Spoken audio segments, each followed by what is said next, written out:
हम इंसान इस धरती पर कहां से आए? कैसे थे हम इंसानों के पहले पूर्वज? आखिर इतिहास की वो कौन सी घटना थी जिसने इंसानों को जन्म दिया? इंटेलिजेंस का जन्म कैसे हुआ? किसने नग्न घुमक्कड़ इंसानों को कपड़े पहनना सिखाया, बोलना सिखाया? कैसे अंतरिक्ष ने धरती पर लाइफ का बीज बोया? दोस्तों, आज से 3.5 अरब साल पहले पृथ्वी पर एक ही प्रकार की लाइफ थी, यानी सिंगल सेल लाइफ। लेकिन अरबों सालों के थपेड़े खाते हुए आज करोड़ों स्पीसीज धरती पर मौजूद है। हम इंसान 37 खरब से भी ज्यादा बैक्टीरियाज की कॉलोनी है। लेकिन इन करोड़ों स्पीसीज से अलग है हम इंसान, जिसमें भाषा और संस्कृति भी मौजूद है। ऐसे में इतने कॉम्प्लेक्स इंसान की उत्पत्ति कैसे हुई? वो सब चीजें जो हमें इंसान बनाती है, आखिर कैसे नेचर से हमें मिली? कैसे अरबों साल के विकास क्रम ने जीवन को एक नई दिशा दी? चलिए जानते हैं आज के इस एपिसोड में। हमारी पृथ्वी पर 3.5 अरब साल पहले रहस्यमय ढंग से लाइफ पैदा हुई। उससे पहले पृथ्वी पर लाइफ का कोई नामो निशान नहीं था, यानी इसकी उत्पत्ति से लेकर 1 अरब साल तक पृथ्वी लाइफ से सूनी थी। पृथ्वी पर कॉन्शियसनेस पैदा ही नहीं हुई थी। 1 अरब साल तक पृथ्वी अनकॉन्शियस थी, लेकिन 3.5 अरब साल पहले कुछ ऐसा हुआ जिसने पृथ्वी पर एक ग्रेटेस्ट शो को जन्म दिया।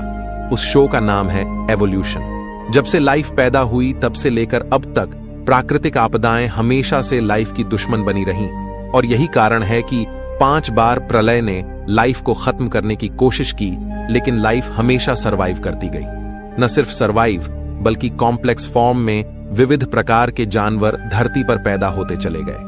शुरुआत में जन्मी सिंगल सेल बैक्टीरिया लाइफ की सबसे सिंपल फॉर्म थी, और धीरे धीरे नेचर ने इसे कॉम्प्लेक्स बनाना शुरू किया।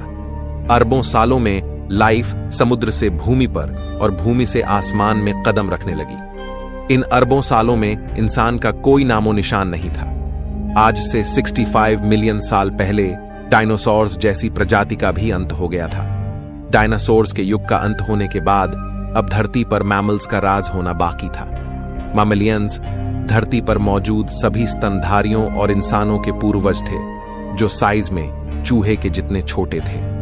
लेकिन नेचुरल सिलेक्शन और एवोल्यूशन के चलते मैमल्स की भी कई अलग अलग प्रजातियां पैदा होने लगी। डायनासोर के मरने के बाद अब धरती मैमल्स के लिए खुला मैदान थी।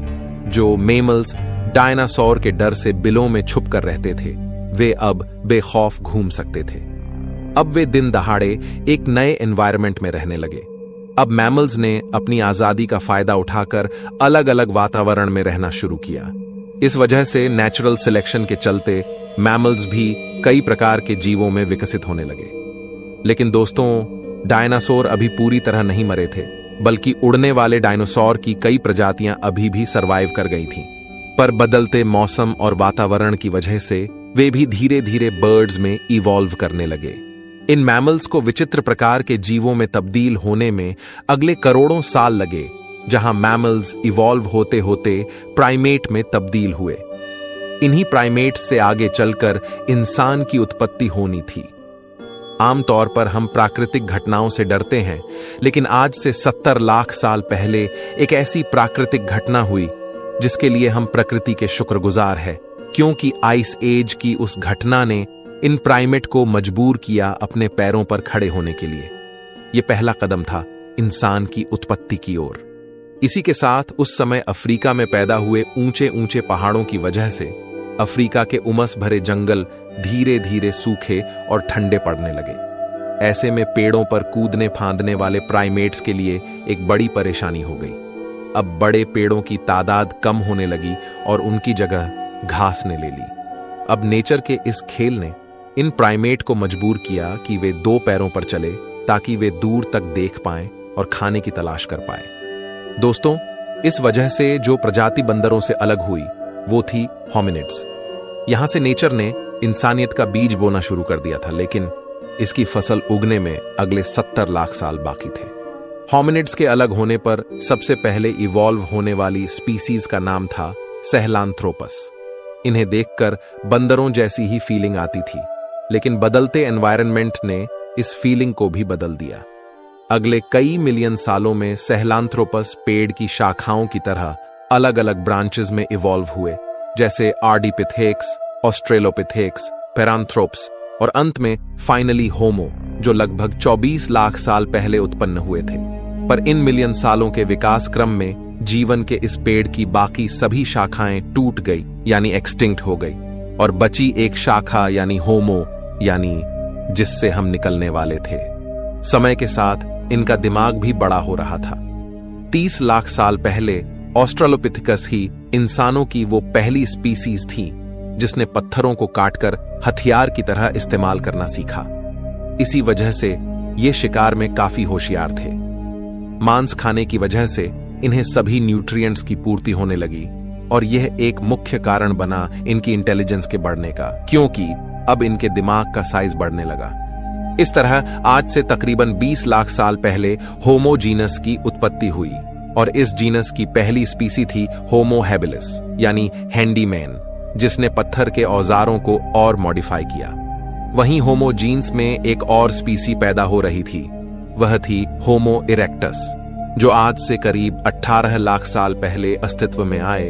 ये वो पहली स्पीसी थी जो 2 पैरों पर सीधा खड़े रह सकती थी। अपने पैरों पर खड़े होकर इसी स्पीसी ने नेचर की जिम्मेदारी को संभाला, और इन्होंने सबसे पहले आग को कंट्रोल करना सीखा। यानी हम कह सकते हैं कि आग का आविष्कार आज से 18 लाख साल पहले हुआ। लेकिन अपने आप आग की खोज कैसे हुई? दोस्तों, वैज्ञानिकों के अनुसार यह संभव हो सकता है कि प्राकृतिक घटनाओं जैसे बिजली कड़कना या सामान्य घटनाएं जैसे चकमक पत्थर का नेचुरली आपस में टकराना, जिसे देखकर एक क्यूरियोसिटी जगे कि आखिर ये नई चीज क्या है। अब दिमाग तो इनका बढ़ ही रहा था, ऐसे में क्यूरियोसिटी भी बढ़ रही थी। होमो इरेक्टस और अन्य प्रजातियों को जानवरों का शिकार करना या उससे बचने के लिए एक नई चीज मिल गई थी, वो थी आग। जानवर जो आग से डरते हैं, और इसके प्रयोग से होमो इरेक्टस को एक एडवांटेज मिला कि वो आग का प्रयोग कर खाना भी पका सकता है और जानवरों को भगा सकता है। पके हुए मांस को खाने से उनका शरीर उसे सही से पचा सकता था। इस वजह से इनका दिमाग और अधिक विकसित होने लगा। अब यही ट्रेंड बाकी होमो स्पीसीज ने भी कॉपी कर लिया और उसे यूज लेने लगे, जिससे बाकी इंसानों की स्पीसी का भी दिमाग विकसित होने लगा। इस तरह इवोल्यूशन के चमत्कार से 3 लाख साल पहले 2 सबसे बुद्धिमान स्पीसीज पैदा होती है, यानी होमो निएंडरथलेंसिस और होमो सेपियंस। आज से 1 लाख साल पहले इस समय इंसानों की स्पीसीज ने एक बड़ा फैसला लिया। ये अब तक साउथ अफ्रीका में मौजूद थे। ये वहां से माइग्रेट कर धरती के अलग अलग इलाकों पर जाकर बसने लगे। नए इलाकों में जाने पर इनके सामने नए चैलेंजेस आए, नई क्लाइमेट कंडीशन और खुखार जानवर। अब अपने सर्वाइवल के लिए इन्होंने दिमाग लगाया और नए विकसित हथियार तैयार किए। अब इन हथियारों की वजह से ये शिकार को काट सकते थे और दूर दूर तक ले जा सकते थे। इस समय कुछ और नए चैलेंजेस सामने आते हैं, जैसे हिरन जैसे जीवों का शिकार करना, जिसके लिए एक साथ मिलकर काम करने की जरूरत थी। और इस तरह टीम वर्क में काम करने के लिए एक नए आविष्कार की जरूरत थी, वो थी भाषा। एक दूसरे से कम्युनिकेट करना, और यह भाषा की शुरुआत हुई इशारों से, अलग अलग सिग्नेचर से। यह भाषा की शुरुआत थी जिसे प्रोटो लैंग्वेज कहा जाता है। अब लैंग्वेज जैसी एक नई चीज आने से इन ह्यूमंस ने उसका खूब प्रयोग करना शुरू किया। वहीं लैंग्वेज के और कॉम्प्लेक्स बनने का कारण था ह्यूमंस के बीच इंटरेक्शन, आपस में होने वाले कॉम्प्लेक्स इंटरेक्शन और डिटेल में चीजों को एक्सप्लेन करने के लिए धीरे धीरे लैंग्वेज इवॉल्व होने लगी। अब इंसान की शरीर की ऊर्जा दिमाग पर अधिक खर्च होने लगी, जिससे इवोल्यूशन दिमाग का हुआ। लैंग्वेज की वजह से ब्रेन के कॉग्निटिव पार्ट ने ग्रो किया। दोस्तों, हो सकता है कि लैंग्वेज की वजह से चुगली करने का आविष्कार भी फीमेल्स ने उसी समय किया होगा। लेकिन दोस्तों, अब तक जो ह्यूमन स्पीसीज नग्न घूमती थीं, आखिर ऐसा क्या हुआ जिस वजह से उन्होंने कपड़े पहनना सीखा? वैज्ञानिकों के अनुसार हमारे प्राचीन इंसानी पूर्वजों के शरीर पर बाल अधिक हुआ करते थे, लेकिन धीरे धीरे उनके फर लूज होने लगे। अब क्लाइमेट चेंज होने की वजह से और माइग्रेशन के कारण ठंडे इलाकों में रहने की वजह से इंसानों ने अपने स्टोन टूल्स का प्रयोग करके, वैज्ञानिकों के अनुसार आज से 1,70,000 साल पहले इंसानों ने कपड़ों का आविष्कार किया। अब इंसानों की स्पीसीज में होमो निएंडरथैल्स और होमो सेपियंस ही बची थीं और वे आइस एज के बर्फीले युग से गुजर रही थीं। और फ्रेंड्स, इस तरह लगातार डेवलप होते होते आज से 30,000 साल पहले होमो सेपियंस और होमो निएंडरथैल्स में से एक ही स्पीसीज सरवाइव कर पाई। वो थी हम इंसान, यानी होमो सेपियंस। और वैज्ञानिक पूरी तरह से नहीं जानते कि आखिर क्यों और कैसे होमो निएंडरथैलेंसिस विलुप्त हुए। इस वक्त तक आइस एज का युग जारी था, जो आज से 10,000 साल पहले जाके खत्म हुआ। लेकिन मॉडर्न ह्यूमंस किसी तरह हिम युग की कड़कती ठंड को सरवाइव कर गए, पर इधर उधर घूमते रहने की वजह से अब उनके लिए खाने की समस्या होने लगी। इसलिए आज से 10,000 साल पहले एग्रीकल्चर यानी खेती की शुरुआत हुई और अब ह्यूमंस के पास अपनी जिंदगी में काफी फ्री टाइम मिलने लगा, क्योंकि उनकी बेसिक नीड पूरी होने लगी। फिर खाली दिमाग बना शैतान का घर, और हमारे शैतानी दिमाग ने खाली टाइम में कई चीजों का आविष्कार किया, जैसे कि खाने को स्टोर करने के लिए गड्ढे बनाए, जिसके लिए स्पिनिंग व्हील बनाया गया।